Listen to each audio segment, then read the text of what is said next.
Russia has signed a contract to supply Igla S handheld anti-aircraft missiles to India and allow production of the Igla there under license.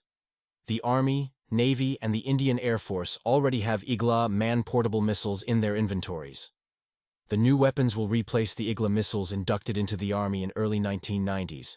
The Indian Armed Forces are planning to replace the vintage Soviet-origin Igla systems with cutting-edge Igla S MANPADS. The Igla S is a man-portable air defense system, MANPADS, that can be fired by an individual or crew to bring down an enemy aircraft. The missile has a range of around 5 to 6 kilometers.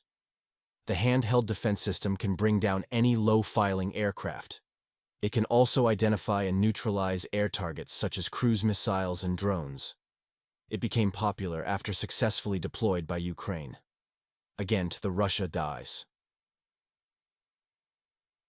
India is the world's largest arms importer, and Russia remains its largest supplier despite the damage to the reputation of its army and weaponry from the war in Ukraine.